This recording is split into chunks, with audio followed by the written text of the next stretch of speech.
Hello everyone, in this session also we will continue with the heat treatment chapter. So today we are going to discuss about tempering and surface hardening and its types. So these are the heat treatment processes. So let's start. First one is the tempering. The tempering म्हणजे काय आपण हे पाहूया. तर यामध्ये आपण hardening असं पाहिलं होतं. तर हार्डनिंग मुळे काय होतं की जे स्टील आहे ते हार्ड आणि स्ट्रॉंग होतात. आणि तसंच त्याची जी ब्रिटलनेस आहे ती सुद्धा इन्क्रीज होते. आता ह्या बऱ्याचशा केसेसमध्ये ब्रिटल मटेरियल जे आहे तर ते अनसुटेबल आहे युजेससाठी. तर हा जो इफेक्ट आहे किंवा हे जे प्रॉपर्टीज आहेत तर ह्या रिड्यूस करण्यासाठी टेम्परिंग केलं जातं. तर टेम्परिंग म्हणजे काय पाहूयात. Tempering is defined as the process of reheating the harden steel to a suitable temperature below the lower critical temperature followed by any type of cooling. आता टेम्परिंग काय की ही रिहीटिंग प्रोसेस आहे. कशानंतर हार्डनिंग स्टील नंतर म्हणजे hard केलेले जे आहे hardening process नंतर आपण टेम्परिंग करतो. ही रिहीटिंग प्रोसेस ही कुठे होते तर बिलो लोअर क्रिटिकल टेम्परेचर. तुम्ही जर हा ग्राफ पाहिला तर इथे तुम्हाला दिसत आहे ही टेम्परिंग रेंज आहे. आता 723 ला आपण लोअर क्रिटिकल टेम्परेचर असं म्हणलं होतं. तर या 723 च्या खाली इथे जर दिसत आहे तर इथपर्यंत जो काही हीट ट्रीटमेंट केली जाईल तर त्याला आपण heat treatment temperature for tempering असं म्हणणार. आणि याचे पर्पजेस काय असतील.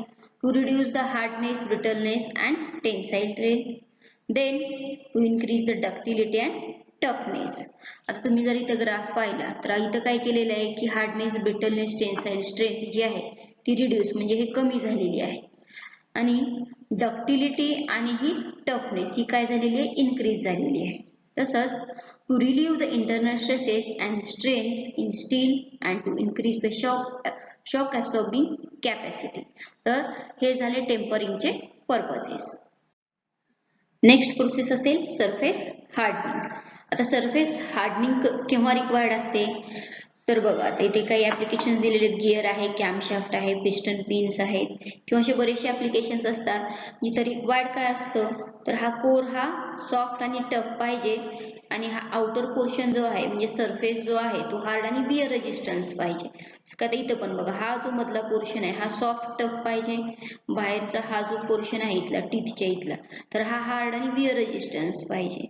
तर असं जेव्हा कधी रिक्वायर्ड असते ऍप्लिकेशन मध्ये त्यावेळेला आपण सरफेस हार्डनिंग करतो. सरफेस हार्डनिंग ही अशी प्रोसेस आहे ज्याच्यामध्ये मटेरियलचा जो सरफेस आहे तो हार्ड बनवला जातो आणि मधला जो कोर आहे इंटरनल तर तो सॉफ्ट आणि टफच राहतो. त्या सरफेस हार्डनिंगच्या वेगवेगळ्या प्रोसेसेस आहेत.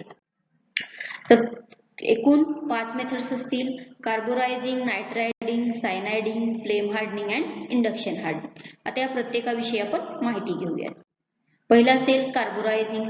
आता कार्बोरायझिंग जसं नाव आहे तर याच्यामध्ये काय केलं जातं की स्टील जो आहे तो हीट केला जातो अशा सबस्टन्सच्या कॉन्टॅक्टमध्ये ज्याच्यामध्ये कार्बन कंटेंट हा जास्त आहे. बघा steel is heated in a contact with a substance that has a high carbon content. आता हे किती टेम्परेचरला हीट केलं जातं तर above upper critical temperature 850 to 950 degree Celsius असं ते असेल आणि for suitable period of time म्हणजे जे काय मटेरियल असेल तर त्याच्या रिक्वायर्डनुसार तो पिरियड डिसाईड केला जातो आणि नंतर तो काय केला जातो आता हिटिंग झालं हाय कार्बन कंटेंट सोबत त्यानंतर तो रॅपिडली क्विंच केला जातो म्हणजे सडन तो थंड केला जातो. त्यामुळे काय होतं त्याचा जो बाहेरचा सरफेस आहे तर तो हार्ड होतो. त्या कार्बोरायझिंगच्या पुन्हा 3 मेथड्स आहेत. Pack carburising, liquid carburising and gas carburising. यांच्याविषयी माहिती घेऊयात. पहिला असेल pack carburising. The pack carburising मध्ये काय केलं जातं बघा इथे दिसत आहे कंटेनर आहे स्टीलचा किंवा इतर कुठलेही मटेरियल वापरू शकतात. तर मोस्टली जे आहे तर तो स्टीलचा कंटेनर असतो किंवा मेटल बॉक्स असतो तो स्टीलचा. त्याच्यामध्ये काय केलं जातं इथे दिसेल तुम्हाला. आता इथे काय केलेलं आहे त्यांनी की चारकोल असं म्हणलं जातं किंवा हाय कार्बन कंटेंट जो आपण कंपोनंट म्हणलेला तो ठेवला जातो आणि इथे मिडलला काय केलेला आहे जो पार्ट आपल्याला कार्बोराइज करायचा आहे तो ठेवलेला आहे. आता जेव्हा याला हीट दिले जाते तर चारकोल पासून काय होतं की कार्बन मोनॉक्साईड तयार होतो आणि हा कार्बन मोनॉक्साईड मधला कार्बन जो आहे तर याच्या सरफेस लेअरवरती तो डिफ्यूज होतो आणि हा सरफेस हार्ड होतो. तर हे झालं पॅक कार्बोरायझिंगचं. आता सेकंड असेल लिक्विड कार्बोरायझिंग. आता हे लिक्विड कार्बोरायझिंग काय होतं this carburising can be done in a heated salt bath. जो सॉल्ट बाथ आहे ज्याच्यामध्ये की sodium carbonate, sodium cyanide and barium chloride हे मेनली जे कार्बोनायझिंग सॉल्ट्स असतात. ह्या सॉल्ट मध्ये काय केलं जातं की हा स्टील कॉम्पोनंट जो आहे तो सबमर्ज म्हणजे बुडवला जातो मध्ये. आता हा जो सॉल्ट बाथ आहे हा काय कार्बन रिच आहे आणि मग काय होतं जेव्हा तो बुडवला जातो तिथे हीट केलं जातं तर तिथे काय होतात की कार्बन जे आहेत ते डिफ्यूज होतात सरफेस वरती आणि त्यानंतर मग त्याला रॅपिडली क्विंच केलं जातं म्हणजे थंड केलं जातं. तर हे झालं लिक्विड कार्बोनायझिंग विषयी. थर्ड मेथड असेल गॅस कार्बोनायझिंग.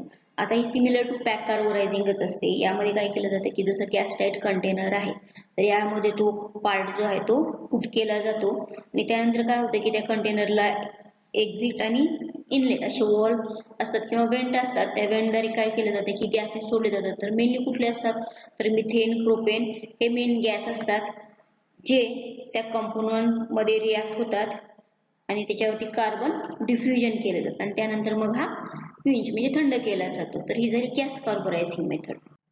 त्यानंतर असेल नाईट रायडिंग. आता नाईट रायडिंग जसं कार्बोनायझिंग मध्ये कार्बन हा मेन कंपोनंट होता म्हणजे कार्बन रिच कंपोनंट मध्ये तो जो मेटल आहे तो हीट केला जायचा आणि मग त्याचा सरफेस हा हार्ड केला जायचा.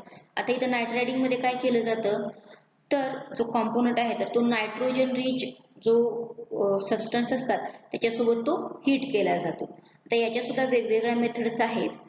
तर पहिली असेल गॅस नाईट रायडिंग. बघा आता steel piece is heated between 500 degree Celsius to 600 degree Celsius and at the same time is expose to ammonia gas. आता स्टीलचा जो पीस आहे तो 500 ते 600 डिग्रीला तापवला जातो आणि त्याच सेम वेळेला अमोनिया गॅस सुद्धा तिथे सोडला जातो. आता काय होतं त्या हीटमुळे अमोनिया गॅस हा डिकम्पोज होतो आणि त्याचा हायड्रोजन आणि नायट्रोजन मध्ये कन्वर्ट होतात. बघा the heat from the furnace causes the ammonia to decompose into hydrogen and nitrogen. आता हे वेगवेगळे जेव्हा होतात हायड्रोजन आणि नायट्रोजन त्यावेळेला नायट्रोजन काय करतो की स्टील सोबत रिॲक्ट होतो आणि त्याच्या सरफेस वरती नायट्राइड्स तयार करतो.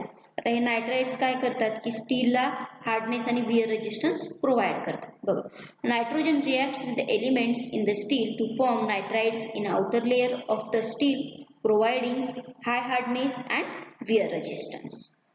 तर हे झालं गॅस नाईट रायडिंग विषयी. दुसरं असेल nitriding in salt bath. आता इथे तुम्हाला एक डायग्राम दिसत आहे. इथे बघा सॉल्ट बाथ आहे आणि त्याच्यामध्ये हा जो कॉम्पोनंट आहे तो पुट केला जातो आणि मग नाईट रायडिंग केलं जातं. बघा the completely stress relieved workpiece are preheated about 400 degree Celsius before being put in the salt bath. आता जो कॉम्पोनंट आहे तो काय करतात सुरुवातीला प्रीहीट म्हणजे थोडंसं हीट केलं जातं 400 डिग्री सेल्सिअसला आणि त्याच्यानंतर मग ते सॉल्ट बाथ मध्ये ठेवले जातात. तर त्या सॉल्ट बाथचं जे टेम्परेचर आहे तर ते दिलेलं आहे 520 ते 570 degree Celsius. A layer of 0.01 to 0.02 millimeter thick is formed on the surface which consists of carbon and nitrogen compound. आता जो सरफेस आपल्याला नाईट रायडिंग करायचा आहे तर त्याच्यावरती काय होतं 0.01 टू 0.02 mm थिकनेसची एक लेअर तयार होते आणि ही कार्बन आणि नायट्रोजन यांचं कंपाऊंड असेल. आता नाईट रायडिंग जे आहे इन सॉल्ट बाथ त्याच्यासाठी टाइम किती असेल half an hour to 3 hours म्हणजे अर्ध्या तासापासून ते 3 तासापर्यंत ते ठेवावं लागतं. Depends on the cross section म्हणजे त्याची किती थिकनेस आहे त्याच्यावरती ते डिपेंड आहे. So after being taken out of the bath the work piece are quenched and washed in water and dried. आता जेव्हा आपण ते सॉल्ट बाथ मधून बाहेर काढतो त्यावेळेला ते जे वर्क पीस आहेत त्यांना थंड केलं जातं आणि पाण्याने वॉश करून ते म्हणजे हे केले जातात ड्राय केले जातात. तर हे झालं night riding in salt bath. त्यानंतर असेल सायनाइडिंग. So this process involves both the diffusion of carbon and nitrogen into the surface layer of the steel. आता कार्बोनायझिंग मध्ये फक्त कार्बन होता, नाईट रायडिंग मध्ये नायट्रोजन होता. तर सायनाइडिंग अशी प्रोसेस आहे जिथे कार्बन आणि नायट्रोजन ह्या दोन्हीचंही डिफ्युजन होतं आणि सरफेस जो आहे तो हार्ड बनवला जातो. So in a cyaniding the steel is heated in a liquid bath of cyaniding carbonate chloride salts and then quenched in brine water और ऑइल. म्हणजे इथे सुद्धा काय केलं जाते की सॉल्ट बाथ मध्ये तो जो कॉम्पोनंट आहे तो ठेवून तो हीट केला जातो आणि त्यानंतर मग तो थंड केला जातो. तर हे झालं सायनाइडिंग विषयी. त्यानंतर फ्लेम हार्डनिंग. तर फ्लेम हार्डनिंग मध्ये इथे तुम्हाला एक कॉम्पोनंट दिसत आहे.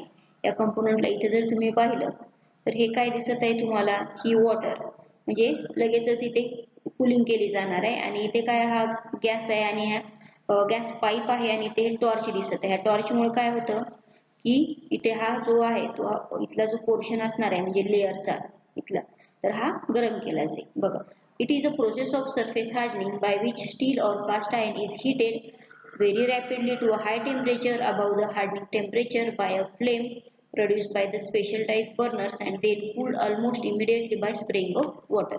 म्हणजे जसं तुम्ही वेल्डिंग प्रोसेस मध्ये बघता की एक टॉर्च असते आणि ते हीट करून म्हणजे तिथे टॉर्चचा वापर करून दोन कॉम्पोनंट जे आहेत ते जॉईन केले जातात. तर आता इथे पण एक टॉर्च वापरलेली आहे आणि टॉर्च काय केलं जाते की त्या टॉर्चच्या साहाय्याने गरम करतात. गरम झालं तर तेव्हा काय होतं ऑस्टेनाइट फॉर्म होतं स्टील मध्ये आणि सडनली आपण त्याला थंड केलं तर त्याचं ऑस्टेनाइटचं काय होतं की मार्टेनसाइट मध्ये कन्व्हर्जन होतं. त्यामुळे वरचा जो सरफेस लेयर आहे तर तो काय होतो एकदम हार्ड सरफेस लेयर तयार होतो. तर हे झालं फ्लेम हार्डनिंग विषयी. त्यानंतर इंडक्शन हार्डनिंग. आता इंडक्शन हार्डनिंग मध्ये बघा काय असेल. The steel component is placed inside a coil which carries a high frequency current. आता इथे जर तुम्ही बघितल्या दोन्ही डायग्राम मध्ये इथे एक कॉइल दिसत आहे तुम्हाला आणि ह्या कॉइलच्या मध्ये काय केलेलं आहे हा कंपोनंट माउंट केलेला आहे. आता हे कॉइल जे आहे ह्याच्यामधून काय होतं की हाय फ्रिक्वेन्सी करंट हे वाहत असतं कॅरी होत असतं. आता हे काय होतं की हाय फ्रिक्वेन्सी करंट मुळे काय होतो हा जो कंपोनंट आहे तो हीट केला जातो. बघा the eddy currents are induced on the surface of the component causing a rapid rise in temperature. म्हणजे त्या टेम्परेचर करंट मुळे काय होतं की त्याचं टेम्परेचर जे आहे ते इन्क्रीज होतो. So this allows a change to austenite in the surface layer of the component. त्यामुळे काय होतं की तो हीट केल्यामुळे त्याचा जो फेज चेंज आहे तर तो ऑस्टेनाइट मध्ये होतो आणि त्यानंतर काय होतं मग वॉटर जेट जे आहेत म्हणजे पाण्याने ते सडन थंड केले जातात. त्यामुळे त्याचं ट्रान्सफॉर्मेशन काय होतं ऑस्टेनाइट टू martensite होतं. बघा the water jets then cool the steel transforming the austenite to martensite. This leaves the outer surface hard. म्हणजे ऑस्टेनाइटचं जेव्हा मार्टेनसाइट मध्ये कन्व्हर्जन होतं तर त्यावेळेला तो काय होतो की त्याची जी हार्डनेस आहे तर ती इन्क्रीज होते. या अगोदर आपण फर्स्ट लेक्चर मध्येच पाहिलं होतं की ऑस्टेनाइटला जर आपण स्लोली कूल केलं तर परलाइट मिळतं. त्यानंतर मीडियम कूल केलं तर बेनाइट आणि सडन कूल केलं रॅपिड केलं तर आपल्याला काय मिळतं मार्टेनसाइट आणि मार्टेनसाइट हे सगळ्यामध्ये हार्ड असं आहे. तर हे या ज्या आहेत तर ते ह्या झाल्या वेगवेगळ्या सरफेस हार्डनिंग किंवा त्यालाच आपण केस हार्डनिंग असं म्हणतो त्याच्या वेगवेगळ्या टाइप्स झाले. तर अशा प्रकारे आपला हीट ट्रीटमेंट हा चॅप्टर इथे कंप्लीट झालेला आहे. So thank you all of you.